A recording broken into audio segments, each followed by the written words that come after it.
Bonjour. Bonjour, je grince. Je suis habillé n'importe comment. C'est un kigou. Un petit kigou ourson. Voilà. La lumière est affreuse et normalement ça résonne fort parce que je suis dans une pièce qui est assez creuse. Je sais pas comment dire. Il n'y a pas grand chose sur les. Enfin, il y a quelques trucs sur les murs, mais elle est assez grande. Du coup, j'entends ma voix résonner, donc je pense que vous devez l'entendre aussi. Mais trêve de bavardage. Ça fait très longtemps que j'ai pas streamé. J'ai le courage de le faire parce que étonnamment, ça faisait déjà quelques jours, enfin ça fait quelques mois même que je me dis ah là là, faudrait que je recommence, faudrait que je refasse des streams parce que j'avais quand même l'impression de faire quelque chose de chouette, enfin de faire quelque chose de mon temps. Et voilà quoi, genre je sais pas, j'avais le souvenir que c'était super fatigant, nerveusement, machin, et du coup en fait je n'osais jamais le refaire, me relancer, parce qu'en plus de ça, j'essayais en mode allez sur les réseaux, je mets des extraits, nanani nanana. Ouais, ça demandait tellement de temps parce qu'en plus mon ordi était à la ramasse en termes de performance. Donc dès que je prenais un résumé là et que après j'essayais de le couper en fonction des articles que je lisais, etc.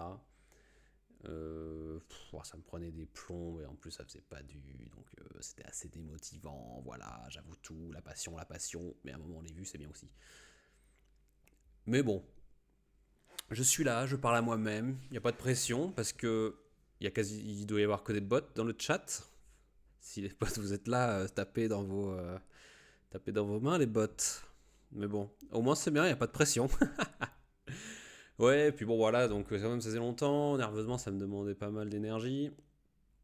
Et puis je sais pas, tout d'un coup la peur de genre je lis des trucs et en fait j'essaie de me donner l'air intelligent, vous voyez. J'essaie d'avoir l'air intelligent, de dire des trucs intelligents et j'avais trop peur de je me fous, genre j'avais peur de genre je lis un truc et je suis là oh là là, je dis que de la merde et ça intéresse personne à part moi et en plus de ça avec zéro fond quoi. Mais bon bref, on est là, il y a personne, je l'ai annoncé à personne donc normalement il y aura personne pour me regarder parler tout seul. Genre, en fait, c'est bien, j'ai mon retour directement, je vais me parler à moi-même. Enfin voilà, petit stream à la Zob, pas lavé, certainement pas, hein. Pas lavé en kigou, donc c'est parfait. Donc, qu'est-ce que j'ai à vous proposer? Ah oui, ce qui est marrant, c'est que genre là, j'ai genre là, j'ai mon ordi, là, je suis avec mon PC portable et j'ai un écran au-dessus de moi. Là, l'écran, vous voyez s'afficher l'article de Numérama, il est au-dessus. Donc voilà, je trouvais ça assez rigolo. Bon, bref, qu'est-ce que j'ai choisi? Donc, trois articles, comme ce que je faisais avant. En vrai, j'ai regardé, mon dernier stream doit dater de je sais pas, 2022. Enfin, en tout cas, le premier datait de genre octobre, genre début octobre 2021. Et je me dis, putain, on est le 4 décembre 2023. Ouais, si j'avais été un minimum régulier ou un petit peu sérieux, ou en tout cas un petit peu plus accroché dans ce que je proposais, où est-ce que j'en serais aujourd'hui? Peut-être à rien du tout, très certainement à rien du tout. Mais je me suis fermé la porte sur quelque chose qui pouvait être beau. Voilà.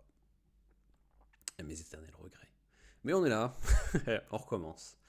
Et on réessaye. Donc rendez-vous dans 2025, hein, on verra où est-ce que j'en serai. Hein. Est-ce que je serai encore là en train de regretter? Ou alors j'aurai 10 personnes qui seraient déjà très bien. Bon, trêve de bavardage, j'en étais où? Allez voilà, donc trois articles d'actu plus ou moins de la semaine. Voilà. Donc le premier c'est qu'est-ce que le score de suspicion de la CAF accusée de discriminer les plus précaires.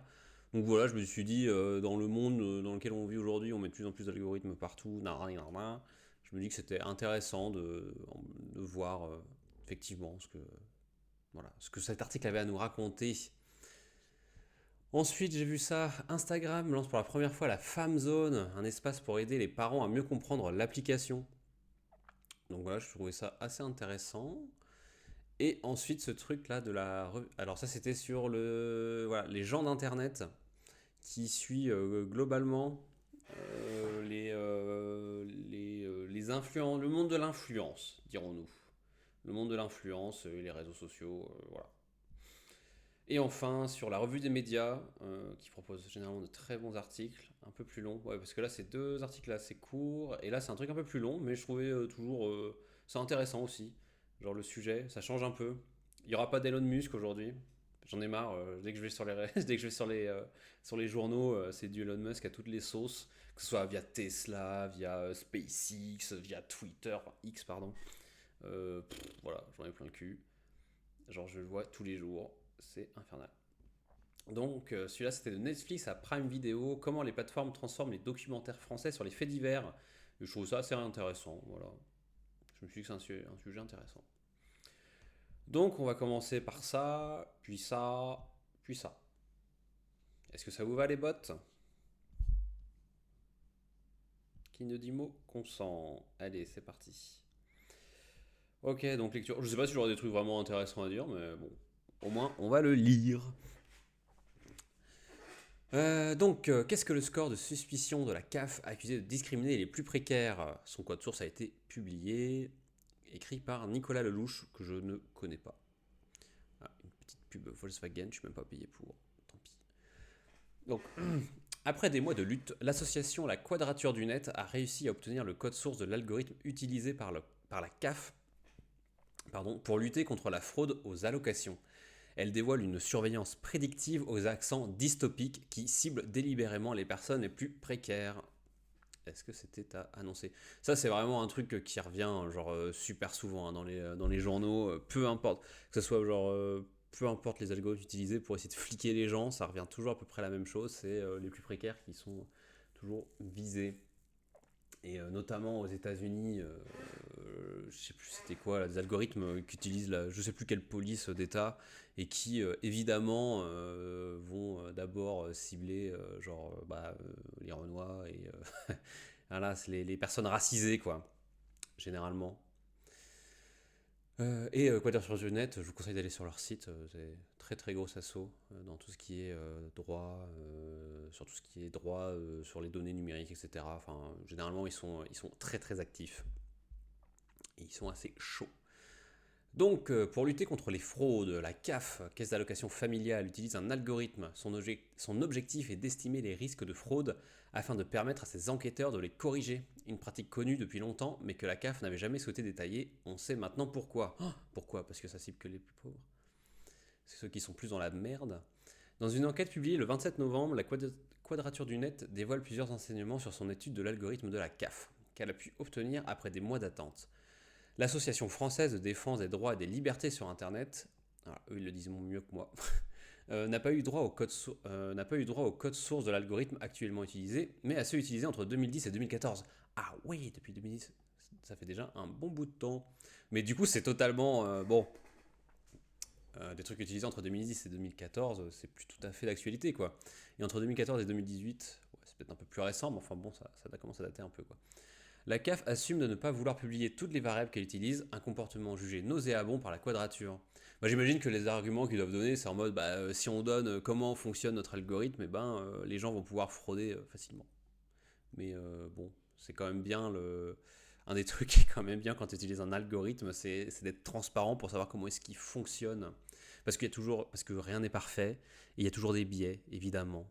Comme j'ai déjà pu en parler maintes et maintes fois quand je streamais tard l'époque. Donc la CAF assume de l'association ne mâche pas ses mots dans son article où elle dénonce une surveillance prédictive aux accents dystopiques et s'interroge même sur la pertinence de toute cette lutte plus politique et policière que sociale. Donc un score de suspicion attribué à 32 millions de personnes. Et oui, souvenez-vous les gens, on cite souvent la Chine comme avec son score social là, je sais plus comment c'est ça, je sais plus comment ils l'ont appelé exactement. Enfin bon bref, avec leur système de score social, etc. Comme le repoussoir absolu.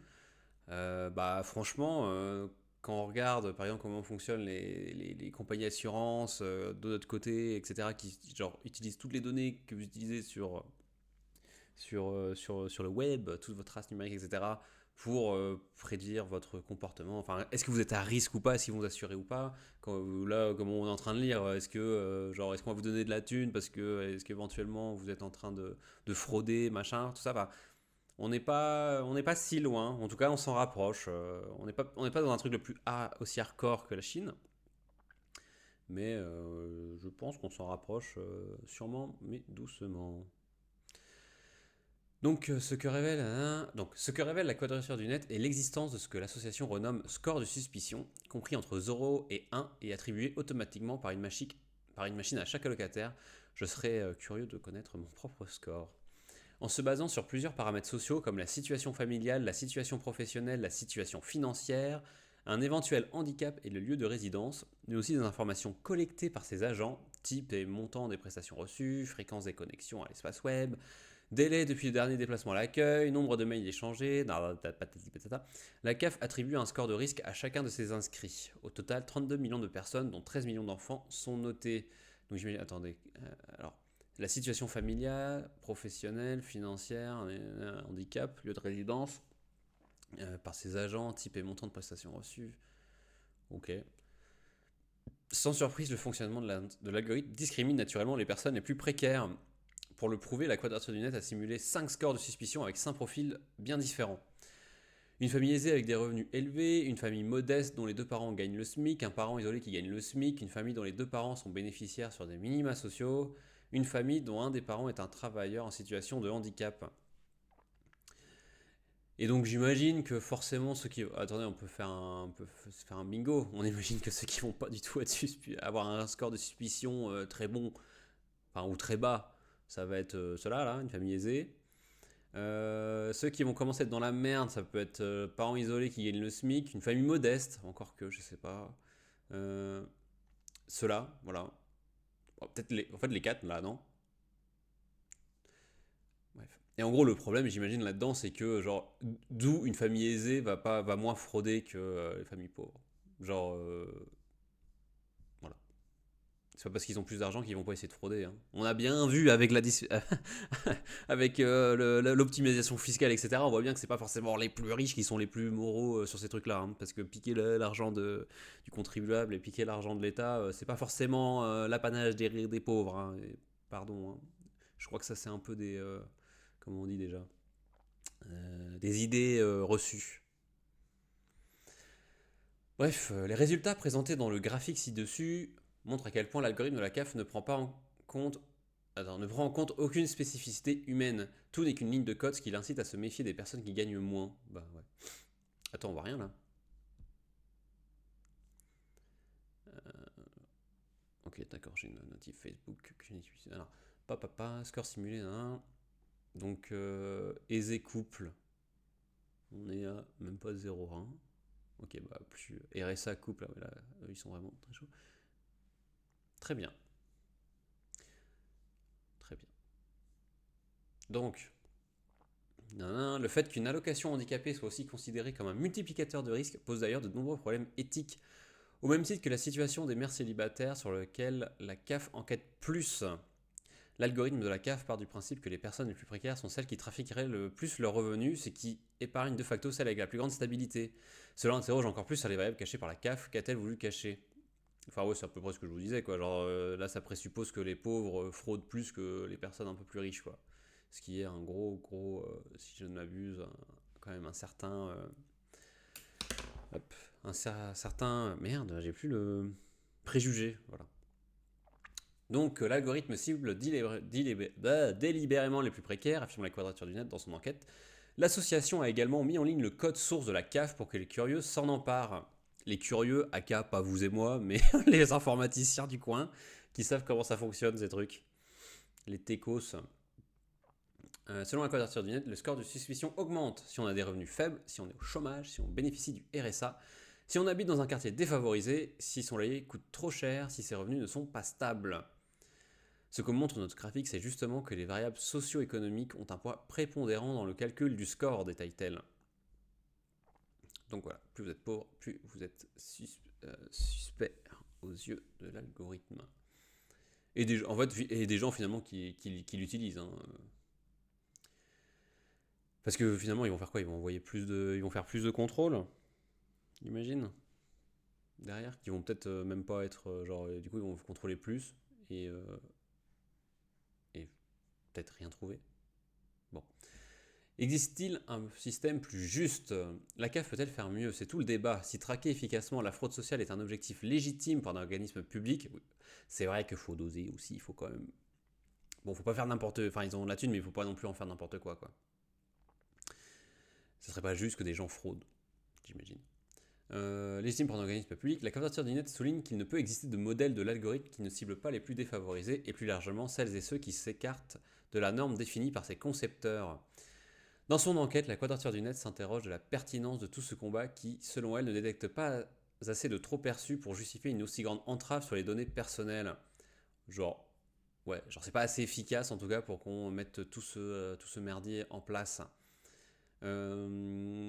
Trop perçu, nanana. La Quadrature du Net met également en lumière une lutte contre l'assistanat qui oublie que plein de personnes ne perçoivent pas leurs aides et que les dispositifs antifraude ont toujours conduit à augmenter les erreurs déclaratives. Bref, l'algorithme de la CAF fait débat. Donc voilà, il cible les plus pauvres, alors que c'est pas forcément prouvé que c'est eux qui fraudent le plus. Il pourrait mettre un algorithme pour détecter les personnes dans la... Il pourrait aussi mettre un algorithme pour essayer de détecter les personnes qui, dans la société, ne réclament pas les droits qui leur sont dus. Hein. C'est vrai que ça, comme souligne l'article, ça pourrait aussi aller dans ce sens-là. Donc finalement, c'est pour, comme ils disent à la fin, là, c'est plus dans une visée politique, dans une vision politique de la chose. C'est pas juste pour que la CAF ne donne pas de l'argent à ceux qui donnent des trop perçus à des gens qui n'en ont pas le droit selon leurs conditions. Mais le côté les assistés, t'inquiète pas que les assistés, ça va les dégager. Hein. Donc plus dans ce discours libéral là, quoi. Hein. Donc voilà. Bon. Deuxième article. Instagram lance donc la première fois la Femme Zone, un espace pour aider les parents à mieux comprendre l'application. Et oui, parce que j'imagine que faire sa propre, comment on peut dire ça, c'est pas sa propre pub finalement, mais c'est plus faire sa propre enfin voilà, on a des dangers et on va nous-mêmes aller vers les parents pour ne pas leur faire peur. Parce que peut-être qu'ils y comprennent rien. Alors, Instagram. Alors que de nombreux enfants s'apprêtent à trouver au pied de leur sapin de Noël un smartphone cette année, Instagram souhaite éduquer les parents aux outils mis en place pour protéger les mineurs sur le réseau social. C'est sur le parvis de la gare Saint-Lazare à Paris, à côté de la Fnac, que la plateforme a inauguré ce jeudi 30 novembre sa Femme Zone, sa hashtag Femme Zone. Il s'agit d'un espace dédié pour accompagner les parents d'adolescents à mieux comprendre l'application. L'initiative a pour but d'assurer une expérience positive et sécurisée sur Instagram à son adolescent, d'après un communiqué de presse. Très bien. Je ne sais pas si j'ai forcément un commentaire à faire là-dessus. Pour le lancement de cet espace, une conférence de presse a été organisée avec la présence de Charlotte Cobel, secrétaire d'État chargée de l'enfance, Laurent Soli, vice-président de Meta Europe, Cyril Di Palma, délégué général de l'association Génération Numérique, Samuel Comblé, je ne sais pas, direction des opérations de l'association IF Enfance, ainsi qu'Elodie Gossin, créatrice de contenu. Alors d'un côté, j'ai l'impression d'avoir je pense que de base, j'ai peut-être un a priori positif sur le truc. Parce que ça a l'air d'être... mais je sais pas trop, je me méfie tout de même. Je sais pas si je fais bien. Parce que peut-être que je pars de base avec des préjugés, je pense que Meta ne nous veut pas forcément du bien, ce qu'ils veulent c'est de la thune.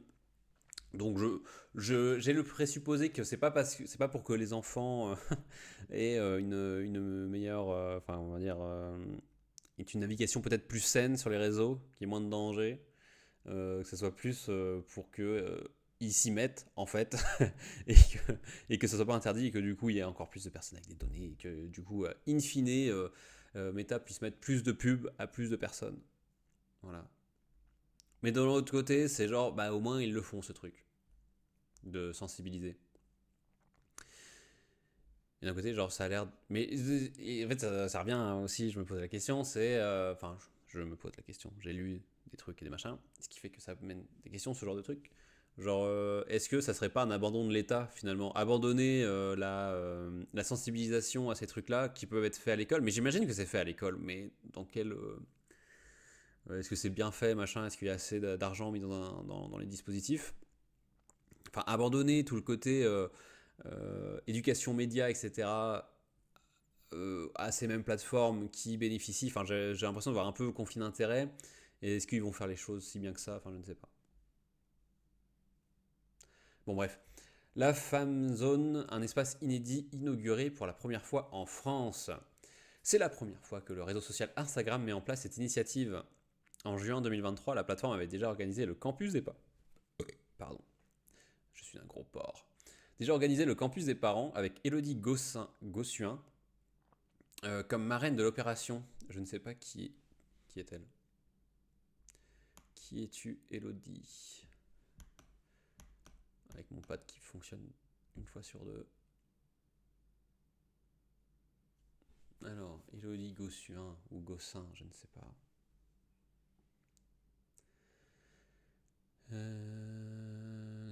91, une reine de beauté, chroniqueuse, animatrice de radio et de télévision, styliste et femme politique française. Elle est élue reine du Muguet avec Miss Picardie, ok. Mais c'est quoi son. Wow, les gossips. C'est une femme politique du coup? Formation infirmière, quoi. C'est une influenceuse, j'imagine, maintenant? Miss Europe. Mannequinat, activité politique en 2004, ok. Ouais, ok, bon, ça doit être une influenceuse. Une personne médiatique comme marine d'opération. Ce rendez-vous avait pour but d'éduquer et de sensibiliser les parents aux outils de protection en ligne des adolescents, comme on peut le lire sur le site internet de Meta. Et ça, je pense que c'est quelque chose qu'il faut faire. Parce que souvent, les paniques morales, bon, bref, c'est peut-être bien de faire effectivement de l'éducation aux parents et pas que aux enfants. Enfin, aux deux, quoi. Pour poursuivre, virgule, Instagram a donc lancé un nouvel espace baptisé la Femme Zone. Sur la place de la gare, il est possible de retrouver une maisonnette. Pendant 4 jours, à l'intérieur seront organisés des rencontres et des échanges du 30 novembre au 3 décembre 2023 avec des représentants de Meta, d'Instagram, mais aussi des associations e-enfance et génération numérique. Cette Femme Zone, c'est un autre moyen de toucher et de sensibiliser la population à la sécurité des adolescents en ligne, affirme Cyril Di Palma. Ce joli monde sera présent pour répondre aux questions des parents. L'espace est entièrement gratuit, les visiteurs ont la possibilité de réserver une heure de visite ou bien de s'y rendre librement, mais attention, il risque d'y avoir de l'attente car l'espace est restreint. À l'intérieur de la Femme Zone, les visiteurs peuvent interagir avec des tablettes qui proposent un petit quiz sur les différentes fonctionnalités de sécurité proposées par Instagram. Alors j'imagine que la deuxième question qui se pose, c'est est-ce que ça va être efficace? Quelle va être l'efficacité de ce dispositif? Est-ce qu'on n'est pas sur finalement plus une comment on peut, plus une opération de com, pour le dire de manière un peu vulgaire et dégueulasse?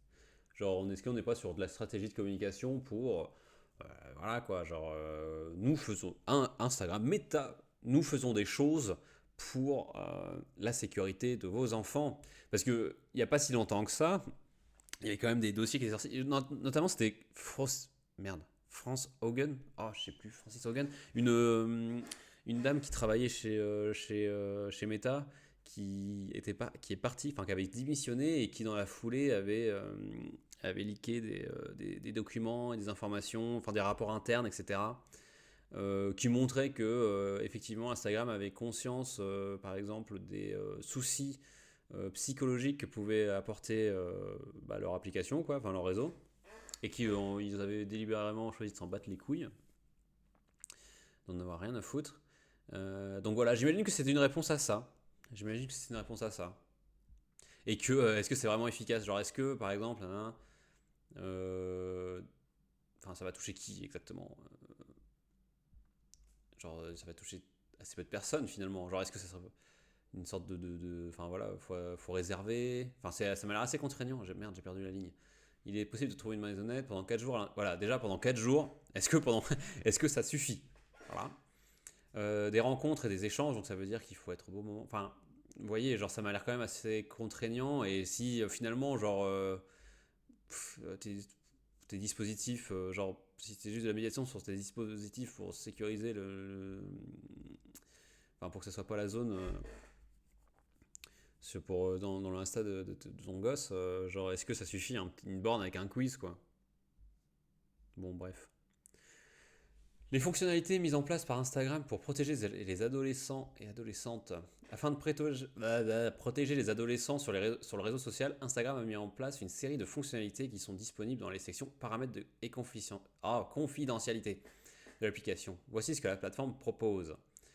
Les adolescents ont un compte privé par défaut afin de protéger leurs publications. Sur Instagram, il existe la possibilité de créer une story pour ses amis proches, une option à activer qui permet de ne pas montrer de photos vidéos inconnues. Le réseau social utilise l'intelligence artificielle pour l'aider à faire d'Instagram un espace plus sécurisé. Depuis 2016, la plateforme a investi 20 milliards de dollars grâce à l'IA. Grâce à l'IA, nous détectons 90% des contenus relatifs au harcèlement. 16 millions de contenus ont été supprimés au cours du dernier trimestre. Appui Capucine Tuffier, Public Policy Manager chez Meta. L'IA va également être en mesure de détecter lorsqu'un utilisateur s'apprête à publier un commentaire offensant, une notification apparaît pour l'en informer. 50% des personnes qui reçoivent ces notifications changent ou suppriment leurs commentaires, affirme Capucine Tuffier. Mise en place du bouton de signalement relié au 3018, c'est un numéro ? Ok. Création d'une liste de mots masqués, de cette manière l'utilisateur ne sera plus jamais en contact avec des messages privés ou des commentaires mentionnant ces mots. Bon bah voilà. Bah après, oui. Mais il y aura toujours des trous dans la raquette. Mais j'ai l'impression que ça parle. c'est des fonctionnalités qui peuvent utiliser genre qui ne doivent pas forcément viser que les adolescents, on est d'accord. Genre j'ai l'impression que c'est des trucs qui doivent viser un peu tout le monde, non? Je veux dire, j'ai pas l'impression que ce soit les adolescents en particulier qui écrivent des trucs de haine ou j'en sais rien, non? Bon. Lors de l'inauguration, il a énormément été question de cyberharcèlement ainsi que de prévention. Certains parents, par l'exposition de leurs enfants sur les réseaux sociaux, peuvent, sans le savoir, mettre en danger leurs enfants. Il faut communiquer sur ces sujets car nous, les parents, nous n'y avons pas eu accès, nous n'avons pas grandi avec, précise Elodie Gossuin. Pour Cyril Di Palma, c'est la prévention qui est la plus importante. La sanction est utile, mais elle doit être accompagnée de pédagogie et de communication.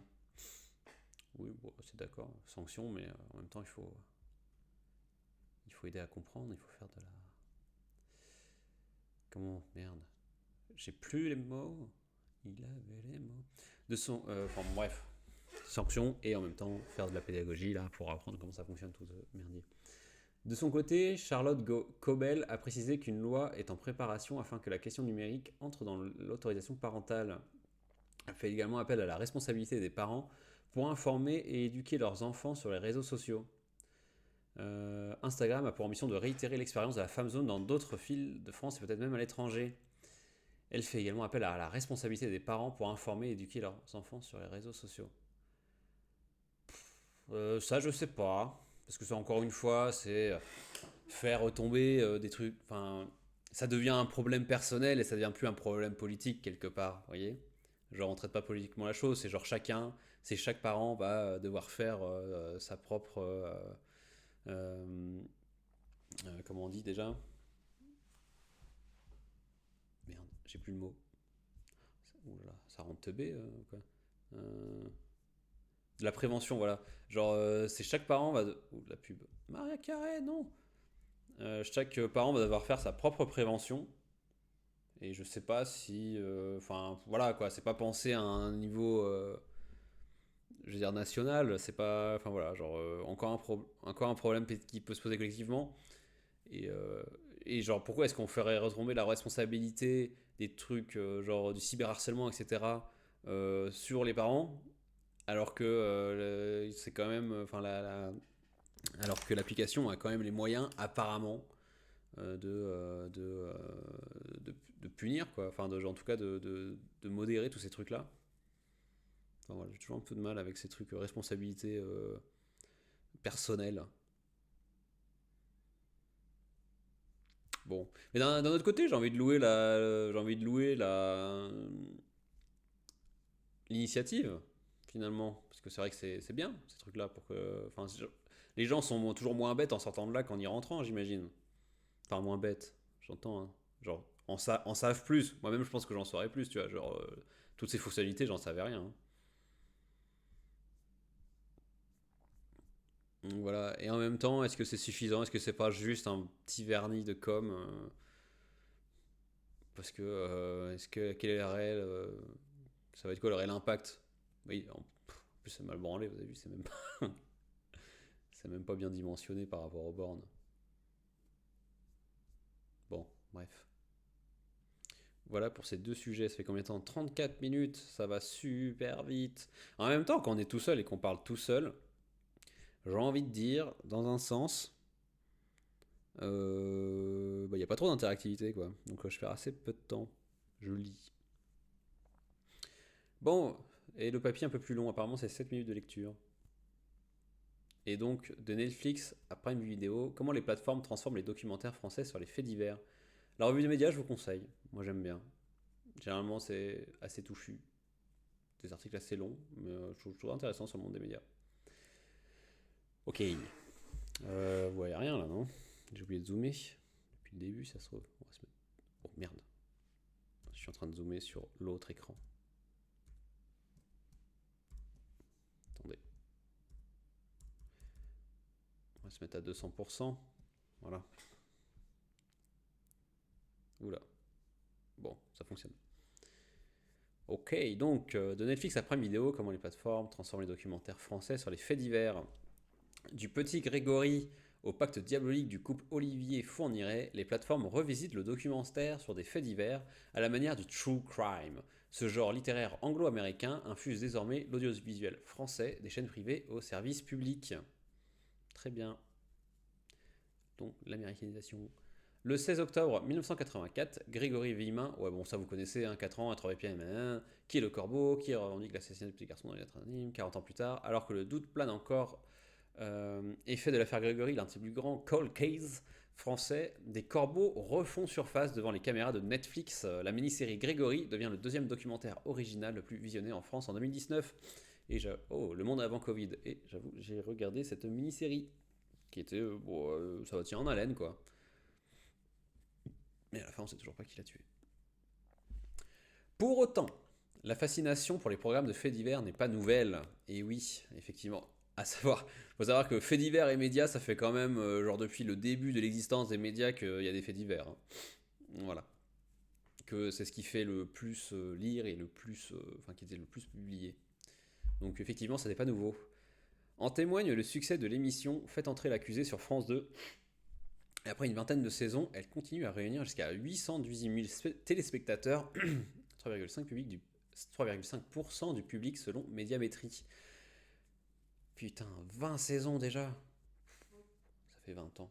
Excusez-moi, j'ai un message qui me parle. Ah oui, bon. On verra ça plus tard. 20 saisons. Moi, c'est Christophe Onde, là, mon présentateur préféré. Ça, j'avoue, ça, je regarde encore sur YouTube. Et parce que ça tient quand même assez en haleine, ce truc. Et j'ai peut-être une fascination macabre, un peu comme tout le monde. Elle continue à réunir jusqu'à voilà. L'offre s'est étoffée depuis l'arrivée de la TNT avec des émissions comme Enquête criminelle sur W9, Crimes et faits divers sur Énergie 12 ou encore Chronique criminelle sur TFX. Donc de plus en plus d'émissions qui traitent de ces choses-là. À l'époque de la radiodiffusion française, Frédéric Potochet avait ouvert la voie avec ses chroniques judiciaires du procès du nazi Adolf Hermann. Je sais pas ce qu'il a fait lui. Enfin, c'est un nazi, on s'entend, mais je sais pas à quel titre il était jugé. À l'assassinat du président américain John Kennedy. Attirer un public jeune. Wesh. Ça, j'ai vraiment l'impression que c'est la tarte à la crème de tout ce qu'il y a autour du numérique. Genre, stratégie numérique, c'est les jeunes. Visons les jeunes. Si l'intérêt du grand public n'est pas neuf, le fait divers restait peu légitime dans le secteur du documentaire en France, à l'exception d'un Coupable idéal qui a obtenu l'Oscar du meilleur film documentaire en 2002, je connais pas. L'image des faits divers en France se résumait à l'émission Low Cost avec deux archives qui tournent en boucle. Et ça, je pense que vous comme moi avons vu ce genre de documentaire qui rend zinzin là, avec deux. Enfin, deux, c'est un peu abusé, mais c'est pas loin de la vérité. Quoi. Genre, tu dois avoir 10 extraits là, ou en tout cas qui tournent en boucle avec toujours le même truc. Ça rend un peu zinzin. Ajoute Michel Fine, co-réalisatrice de la série L'affaire Fourniret sur Netflix. Petit moyen pour une petite déontologie, insiste Patricia Touranchot, journaliste spécialiste des affaires criminelles depuis 30 ans et co-réalisatrice de la mini-série Grégory. Ouais, donc ils n'avaient pas une thune. Avec ce premier true crime à la française sur Netflix, le fait divers a élargi son territoire, son audience et gagné en légitimité. Peu après les true crime, est-ce que mon accent est très bon? Ces histoires criminelles réelles, empruntant de façon plus ou moins marquée les codes de la fiction, ont d'ailleurs envahi les plateformes d'Amazon Prime à Apple TV en passant par HBO. Il y a un avant et un après ce documentaire prescripteur. Dans la profession, on a tous pensé qu'il fallait qu'on travaille autrement, qu'on monte en niveau. Se souvient la réalisatrice Michel Finn. Comment sortir le documentaire des festivals de niche? Comment toucher les adolescents et jeunes actifs? Interroge pour sa part le producteur de l'affaire Outreau sur France Télévisions, Luc Martin Gousset. Bon bah pour toucher plus de monde, j'imagine c'était une montée en qualité en mettant en fiction. Ok. Donc plus de thunes pour mieux réaliser. Des séries comme Grégory attirent l'attention d'un public jeune, peu friand des faits divers classiques. Ouais. Il me semble quand même que l'affaire Grégory, ça, pour moi, ça reste un fait divers classique. Genre une horreur. Enfin, je sais pas. Je vois pas ce qu'il y a de. Enfin, c'est vrai que c'est quand même une affaire exceptionnelle. Hein. Bon, bref. Devant ces programmes, je retrouve l'angoisse de la fiction d'horreur. Et c'est comme si je regardais un film, confirme Kyoka Eguchi, 25 ans, graphiste passionné par les true crime. Devant ces programmes, je retrouve l'angoisse de la fiction d'horreur. C'est comme si je regardais un film. Ouais, bah, j'imagine que c'est bien scénarisé. Enfin, moi, je trouve que, par exemple, Faites entrer l'accusé, je trouve ça vraiment. Enfin, c'est super. En vrai, c'est super macabre. J'en regarde deux d'affilée, je commence à tomber en grave dépression. Mais je trouve ça super. Enfin, c'est super bien raconté, c'est super bien mis en scène. Et genre, surtout, enfin, tu sens qu'il y a du boulot, quoi. Genre, parce que genre, les témoins, ils retrouvent les témoins de l'époque. Genre, les policiers et les gendarmes qui ont bossé sur les affaires et tout. Enfin c'est un truc qualitatif, quoi. Euh, Netflix concentre désormais 67% de la consommation de documentaires en temps passé. Quoi? En temps passé en 2022, suivi de Prime Video, selon une étude du CNC qui nous apprend également que les 25-34 ans sont la catégorie la plus séduite, notamment pour la catégorie enquête fait divers. Dans le top 5 des documentaires les plus donnés, Jeffrey Dahmer, autoportrait d'un tueur. J'ai pas compris. Netflix concentre désormais 60. Ah, en gros, sur tous les documentaires regardés en France, c'est Netflix qui concentre genre quasiment 70% du temps de visionnage, quoi. Avec 11% pour Prime Video. Très bien. Alors qu'est-ce qu'on peut retenir de ça? Voilà, donc voilà, ils veulent attirer un jeune public. Une mécanique bien huilée. Comment font-ils? Ah pas. L'influence des plateformes s'est étendue à la télévision. On atteste les documentaires Disparus de Lyon sur TF1 qui retrace l'affaire Émile Louis et le documentaire en 6 épisodes Sans issue, la tuerie de Chevaline sur Canal+, qui mise sur la mécanique bien huilée des plateformes, écriture sérielle, absence de voix off, cliffhanger, décor chiadé, caméra de cinéma. Ok, donc ils reprennent les idées de mise en scène. Écriture sérielle, donc vous faites pas un épisode de 2 heures, vous faites 2 épisodes d'une heure par exemple avec pas de voix off, donc j'imagine que c'est que les gens qui parlent. Ça, c'est un truc, genre par exemple, le striptease, un truc qui fonctionne de fou. Hein. Ça rend un truc vachement authentique. Cliffhanger, décor chiadé, caméra cinéma, enfin bon. Il y a des moyens, ils ont mis de la thune. Est-ce que ça peut se résumer à ça?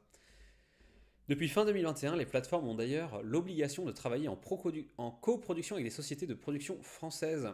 Et oui, ça c'est une loi qui a été passée. J'avais vu ça en lisant un truc sur stratégie de Netflix. Genre, enfin, c'était un truc qui parlait de leur stratégie de glocalisation. En gros, ils font à peu près la même recette au global. Genre, enfin, ils ont les mêmes stratégies dans le monde entier, mais en ayant des productions locales, quoi. Déjà de une parce que genre nous en tant que Français, j'imagine qu'il y a des trucs qui vont plus nous parler que d'autres. Quand, je sais pas, moi en Amérique du Sud, un Argentin, il y a d'autres programmes télé qui vont lui parler. Donc voilà, c'est faire avec la spécificité culturelle. Et de deux aussi, en Europe, ils étaient obligés de faire du local parce que voilà, parce qu'il y a des lois qui les obligent à faire de la coproduction, qui les obligent voilà, à présenter un certain nombre de programmes français, en tout cas en Europe, européens, sur leur plateforme. Donc voilà. Les plateformes ont d'ailleurs l'obligation de travailler en coproduction avec des sociétés de production françaises. Le marché du documentaire a changé de dimension avec l'arrivée du true crime. Désormais, c'est la guerre entre les productions. Qui achètera en premier les droits de telle histoire, verrouillera la parole de tel témoin, témoigne Luc Martin Gousset, producteur du docu-fiction L'affaire de trop. Toutes les histoires criminelles françaises ont été rasées ces dernières années, confirme Rémi Lé... Oh putain, excusez-moi, j'arrête pas de roter. Rémi Lenné, documentariste et réalisateur de Tant qu'il ne retrouve pas le corps, l'affaire Le Roux, annulée sur Arte. C'est glauque ça, non? Vous croyez que... Est-ce que ça se pourrait qu'il y ait des sortes de spéculations sur la possibilité de faire des documentaires sur... faire de la spéculation, c'est-à-dire actuellement il y a des... Imaginons merde. Des procès qu'on n'entend pas forcément parler parce que des horreurs, il y en arrive tous les jours. Mais des gens qui arrivent et qui, je ne sais pas moi, d'ailleurs, je sais pas comment ils font pour acheter les droits de telle histoire. Genre, est-ce qu'ils vont voir les familles et qui leur proposent, genre, ils font genre un pari sur l'avenir, genre un truc assez horrible et tout. Et genre, dès le procès, ils sont sur le coup à aller voir la famille pour leur acheter les droits. Et pour, pareil, acheter le droit de... Enfin, se faire signer des contrats à des témoins, genre pour leur dire, vous n'avez le droit de témoigner qu'auprès de notre coproduction, nanana, pour des trucs qui se feront peut-être ou pas dans le futur. Genre, ça serait un peu glauque, non? Mais j'imagine que c'est ce qui doit arriver. Genre des gens qui font exprès, c'est leur métier d'essayer de trouver les histoires les plus sordides qui pourront être mis en documentaire plus tard. Derrière l'écran, les coproductions avec les plateformes impliquent également des méthodes de travail différentes. Ok, attendez. Ah oui, ok, donc là on était sur la manière... Attendez, merde. Donc plus d'argent avec une autre manière de mettre en scène, donc c'est ça qui change. Donc maintenant on est sur des trucs, voilà, avec, comme il disait, avec des gros décors, c'est sérialisé dans la manière de raconter l'histoire. Voilà. Donc là, qu'est-ce qu'il racontait, hein? Donc qu'il y a une vraie concurrence sur le marché du documentaire, voilà, une vraie concurrence sur les trucs du true crime qui fait qu'il y a une grosse concu sur les droits des histoires. Donc ça c'est nouveau, j'imagine, avant il n'y avait peut-être pas. Et maintenant, ça change même la manière de travailler au sein même, j'imagine, des maisons de production.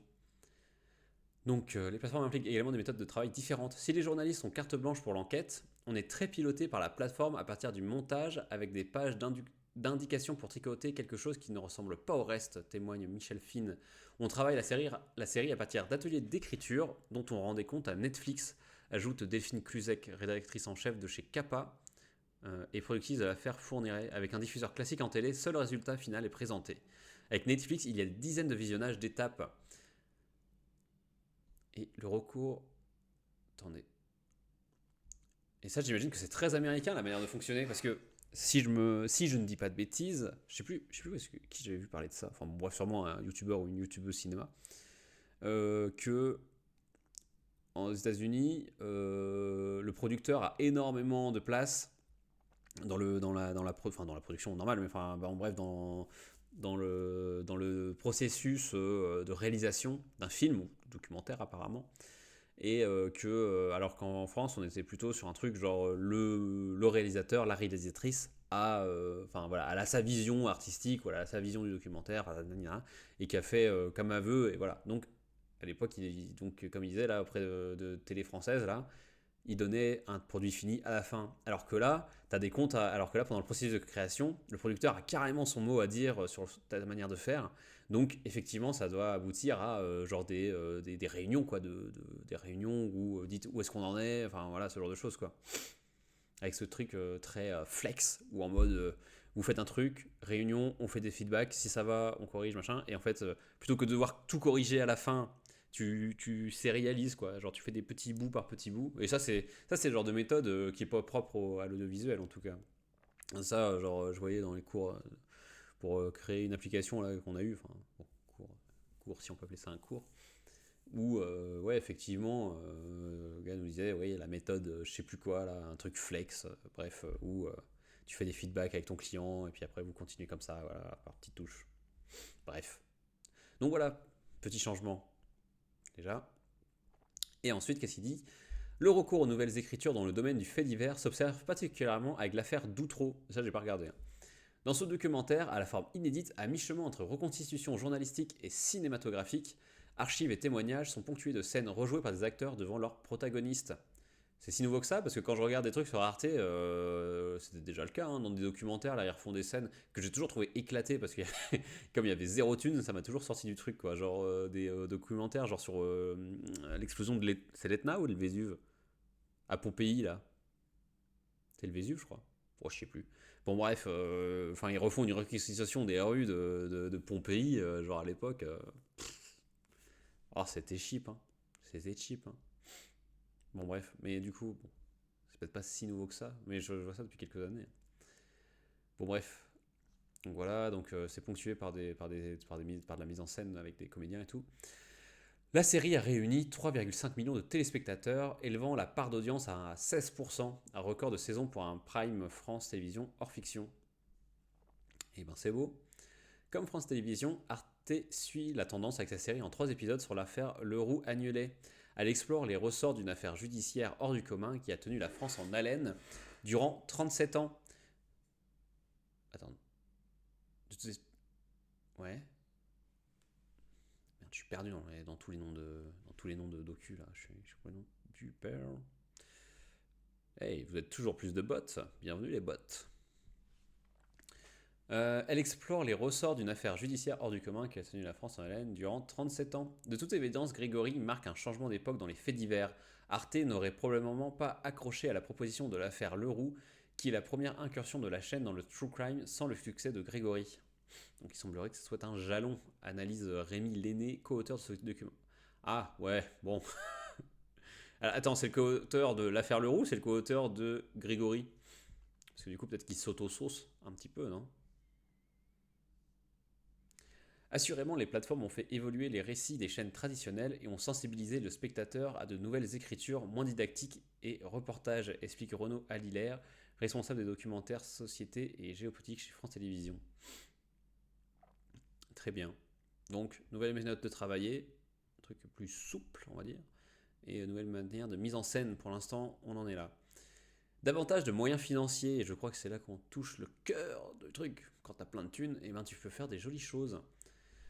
Côté budget, là aussi le documentaire sur des faits divers a changé de dimension. Celui de l'affaire Doutreau s'est élevé à 2,4 millions d'euros, soit 600 000 euros pour chacun des 4 épisodes de 52 minutes. L'équivalent d'un budget Netflix, soutient Luc Martin-Gousset, la plateforme refusant de communiquer sur ce point. Nous allons te croire, Luc Martin-Gousset, de toute façon on n'a pas de chiffres.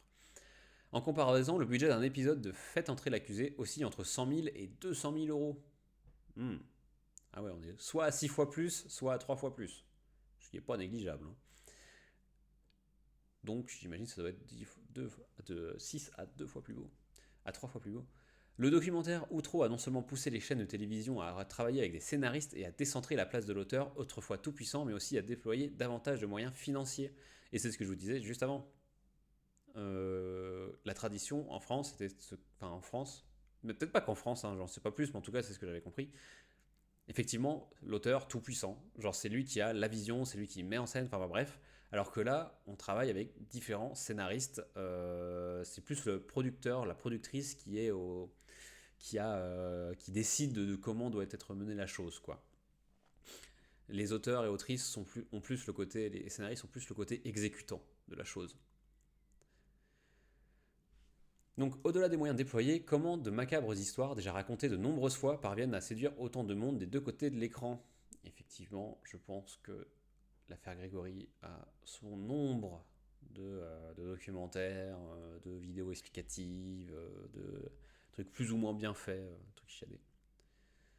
La recette tient une stratégie simple, faites entrer la fiction dans le documentaire. Ok, les documentaires portés par de grands réalisateurs de fiction comme Gilles Marchand, je ne connais pas, réalisateur de Grégory et scénariste de La Nuit du 12, ajoute une dimension cinématographique au projet, explique Dolores Émile, directrice des séries documentaires et des programmes de flux chez Netflix France. L'écriture factuelle propre à la tradition journalistique du fait divers est ainsi mise de côté pour centrer la narration sur les personnages qui emmènent le spectateur dans leur combat. Nos témoins deviennent des personnages de fiction, leur trajectoire doit évoluer au fil des épisodes. Résume Patricia Tourangeau. Ouais, donc en gros, on va avoir un personnage auquel s'attacher finalement. On va avoir.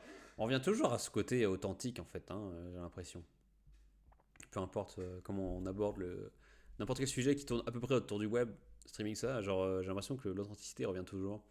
Parce qu'effectivement, t'as un potentiel d'attachement émotionnel vachement plus fort à des témoins que tu vois évoluer au fur et à mesure que peut-être juste une voix off qui t'explique, machin, et qui. Voilà. Effectivement, j'imagine que c'est un côté plus attachant. Dans I Don't Like Monday sur Prime, la narration est centrée autour de Brenda Spencer, 16 ans, accusée de meurtre dans la fusillade à l'école de Cleveland, que l'on suit des aveux troublants jusqu'à son emprisonnement. Si vous suivez la quête du coupable, de la mère d'une victime ou d'un procureur, l'engouement sera plus fort. Ouais, voilà. Centré plutôt sur un personnage que sur l'histoire en général, j'imagine. La plateforme américaine n'a pourtant pas tout inventé. Soupçon de Jean-Xavier de Lestrade en 2004, comme un couple idéal en 2002, avait revisité le documentaire de faits divers. Netflix, à l'origine, ce sont des loueurs de DVD. Ils récupèrent ce qui a été expérimenté. Oula, y aurait pas un peu de mépris là? Genre, eux, ils vont rien inventer. C'est des loueurs de DVD. Mais oui, enfin, on n'invente jamais. On n'est jamais vraiment original. Hein. Je pense que vous devez le savoir. Hein. On est toujours. Rien n'est jamais réellement nouveau. Rien n'est jamais réellement, comment on va dire, révolutionnaire d'un coup, finalement. C'est par petites touches. Et c'est après, avec le recul, 20 ans après, que tu arrives peut-être à faire. Enfin, c'est jamais tout à fait vrai, mais tu fais tu prends un repère. Genre par exemple là, le repère qu'ils prennent, c'est la série documentaire sur Grégory, qui a été fait sur Netflix en 2019. Ils prennent ça comme repère, mais j'imagine qu'il y en avait d'autres hein, avant, mais que peut-être que ça a été moins bien fait, peut-être c'est avec les mêmes ressorts, mais peut-être avec moins d'argent, sur des affaires qui sont un peu moins bankable, peut-être, ce genre de choses. Donc bon, bref, voilà, des choses, voilà, ils reprennent des choses qui ont déjà un petit peu existé. Si les plateformes sont bien devenues des sources d'inspiration, leur traitement original des faits divers ne fait pas toujours l'unanimité. Il y a plein de choses que les services publics ne feraient pas, comme se mettre dans la peau d'un criminel, nuance ainsi Renaud Alilaire. Je m'interdis la petite fille avec les bras attachés dans une camionnette, la reconstitution impudique des viols et des crimes. Soutient quant à elle Patricia Tourangeau qui affirme avoir tenu les parents du petit Grégory informés des moindres détails de la série. Ouais, genre, on veut faire. Genre, l'idée de. Voilà, on va incarner un peu plus, mais pas non plus faire trop de sensationnalisme, j'imagine. Pas montrer des choses trop horribles. Parce que, effectivement, en faisant un traitement fictionnel de ces trucs-là, faut quand même pas oublier que derrière, il y a des familles brisées, en fait, il y a des vies brisées. Il y a des vrais gens derrière, en fait. C'est pas juste une histoire, c'est pas de la fausse histoire. Donc je pense que tu dois aussi avoir la déontologie de pas faire n'importe quoi, quoi.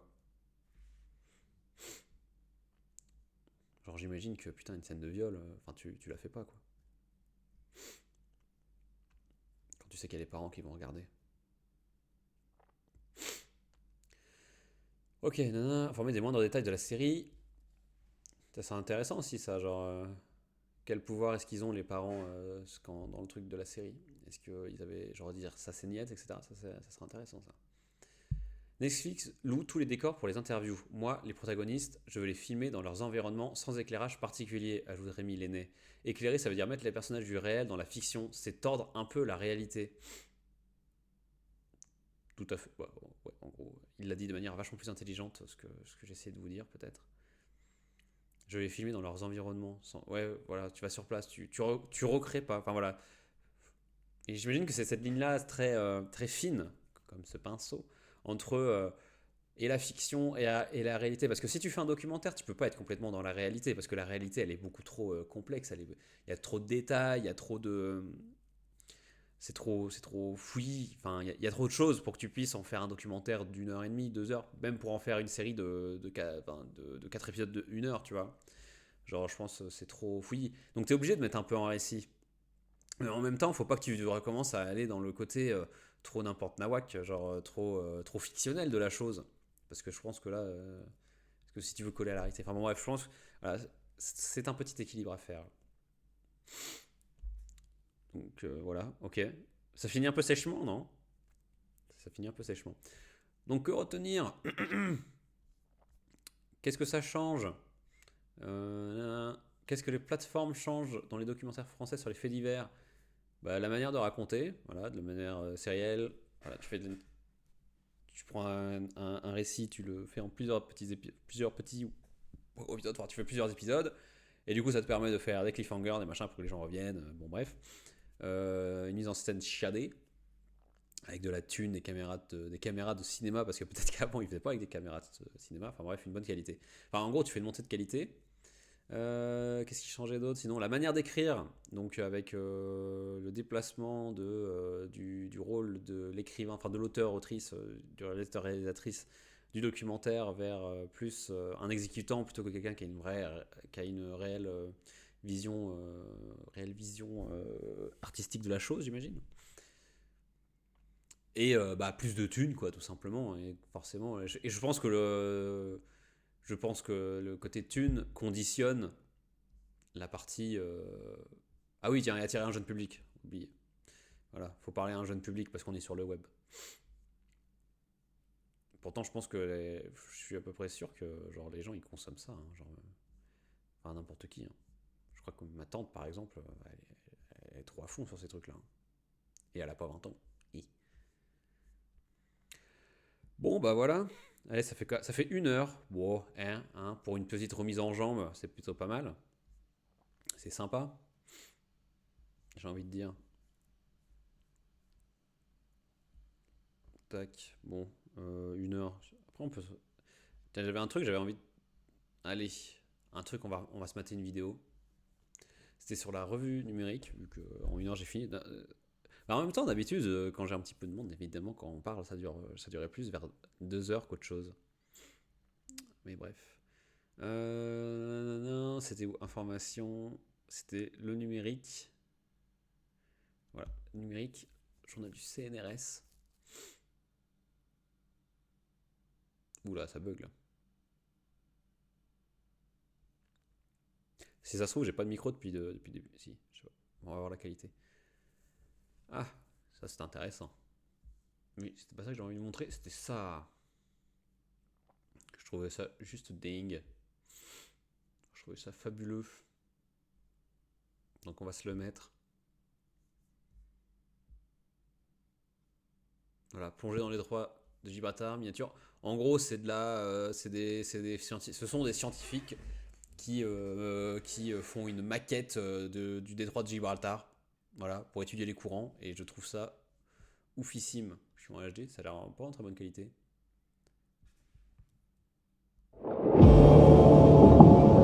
Des canyons profonds, un fort courant, un relief accidenté.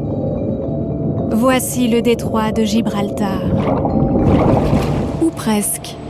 Ceci est une maquette du célèbre passage maritime entre bordel que c'est. Je trouve ça incroyable. L'océan Atlantique et la Méditerranée. Nous sommes en réalité au Légy, le laboratoire des écoulements géophysiques et industriels de Grenoble. C'est ici qu'une équipe de chercheurs a reproduit pour la première fois les fonds marins du détroit de Gibraltar à l'échelle 1/25 millième sur le plan horizontal. Leur objectif consiste à comprendre comment des phénomènes très localisés impacte la circulation globale à l'échelle de la planète. Le premier défi des chercheurs a consisté à créer une maquette adaptée à la taille de la plateforme Coriolis. Samuel Vibou en est le directeur technique. La plateforme est unique au monde de par sa taille, 13 mètres de diamètre, et elle permet d'étudier des fluides dans des configurations très différentes. Pour ce projet, nous avons été obligés de réaliser une maquette qui représente 150 km par 250 km d'une partie de l'océan Atlantique et une partie de la Méditerranée reliée par le détroit de Gibraltar. Il a fallu 4 mois pour faire une impression 3D de la maquette. Faut être zinzin, hein. Faut être zinzin. Il y a 4 mois pour faire une impression 3D du truc. Quel travail. Et enfin, 1 mois pour l'assembler. Dans la région du détroit de Gibraltar, déployer des instruments est compliqué. Avec environ 100 000 navires par an, cet étroit passage de 14 km est une des routes maritimes les plus fréquentées au monde. Jean-Baptiste Roustan a l'habitude d'effectuer des mesures au cœur du détroit. Les mesures de terrain sont indispensables en océanographie. Elles apportent la seule vérité terrain à laquelle se réfèrent les modélisateurs et les expérimentateurs. Toutefois, les mesures de terrain sont complexes et très onéreuses. Pour cette raison, les mesures de terrain sont rares et parcellaires. On a donc des difficultés à extrapoler ces mesures-là pour comprendre l'entièreté de la réalité physique et de la complexité des mécanismes. C'est là que la plateforme... Donc j'imagine, en fait, leur truc, c'est... ça coûte cher d'aller faire des trucs, enfin d'aller faire des vrais relevés. Du coup, faire une maquette pour faire des hypothèses, j'imagine. Ils font des hypothèses, genre, en tout cas, selon les facteurs qu'ils ont, enfin, j'en sais rien, hein, genre la force du vent, enfin des trucs comme ça, j'imagine. Et ensuite, ils observent, donc ils ont des théories, et je pense qu'après, ils peuvent aller justifier auprès j'imagine, je sais pas, de leur organisme de recherche là, qui finance des expéditions. Genre, aller vérifier dans la réalité véritable, si ça se confirme ou pas du tout. Parce que j'imagine que faut pas prendre. J'imagine qu'ils ont un regard aussi critique sur leur belle machine. Genre, si ça peut être réaliste, faut pas non plus prendre ça comme une réalité absolue, j'imagine. Faut quand même aller confronter au terrain, comme il dit. Il dit que c'est indispensable. Donc je pense que... Bon, bref, voilà. Coriolis va dévoiler toute sa raison d'être. Cette maquette rend possible des mesures précises, globales et simultanées à des endroits distants de plusieurs centaines de kilomètres. Avant de procéder à des manipulations plus poussées, l'équipe projette de la vapeur d'eau pour visualiser le chemin emprunté par l'eau de la Méditerranée.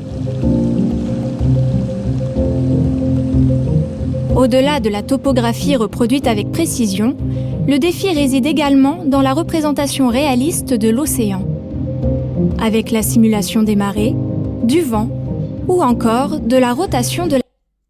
Vous avez vu cette interface de l'enfer ? Avec la simulation des marées, Bon, déjà... du vent ou encore... Attends, dégage de là. Qu'est-ce que c'est que ce bazar ? Cuve A, cuve B, cuve D... Oh là là... J'imagine que c'est la plateforme, ça ? Rien. Et en gros, quand j'avais vu ça, ça m'avait fait penser au documentaire la Machine of Loving Grace, le truc que je regardais, où justement ils allaient un peu genre critiquer la vision.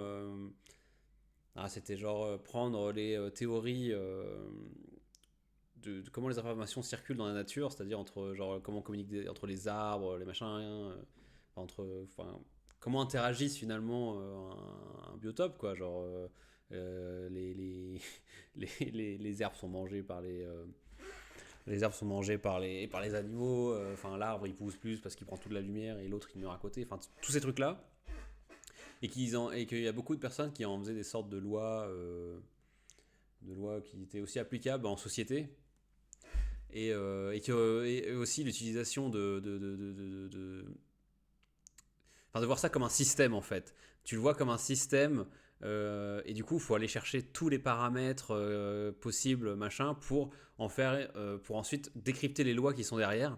C'est-à-dire que si tu considères que c'est un système et que tu choisis et que tu identifies les facteurs qui ont une incidence sur ce système, tu peux le reproduire de manière artificielle, comme ce qu'ils font là exactement, en fait. Et que derrière tu peux étudier, découvrir les secrets du système naturel, là. Et en gros ce que disait le documentaire, c'est que, en prenant l'exemple de je sais plus qui là, c'est que mais il y a tellement de facteurs que c'est un truc qui est presque impossible à réaliser. Donc là peut-être que j'ai peut-être tapé. Donc là, peut-être que, c'est... Du coup, faut voir ça. Déjà, c'est incroyable qu'ils le font. Mais j'imagine qu'il faut aussi avoir un certain recul critique sur à quel degré ça représente... ça peut représenter la réalité, quoi. Parce que j'imagine qu'il y a toujours un facteur qu'ils n'auront pas pensé, un truc, un machin, enfin bref.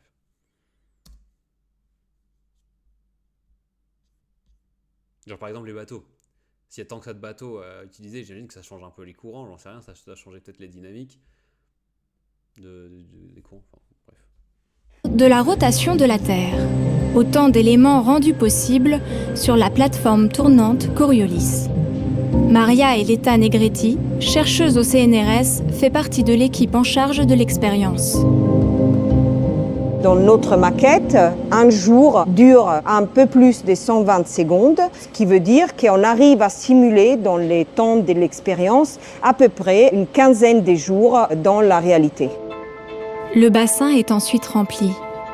Une nouvelle expérience va révéler des couleurs et des formes à mi-chemin entre des aurores boréales et des paysages d'une autre planète.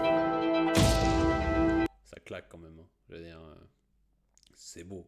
Les chercheurs utilisent de la fluorescéine. Ce colorant réagit à la lumière du laser et permet de rendre l'eau de la Méditerranée fluorescente. Ils peuvent ainsi tracer cette eau plus salée qui se propage dans le détroit. Vraiment l'impression d'être en face d'une œuvre numérique, hein, de l'art numérique. Et c'est pour ça que je voulais le montrer en fait, parce que ça m'a trop parlé. J'ai vu ça, j'étais waouh, incroyable. Je veux faire la même, je veux un bassin moi aussi dans mon appart, pour faire des trucs jolis comme ça.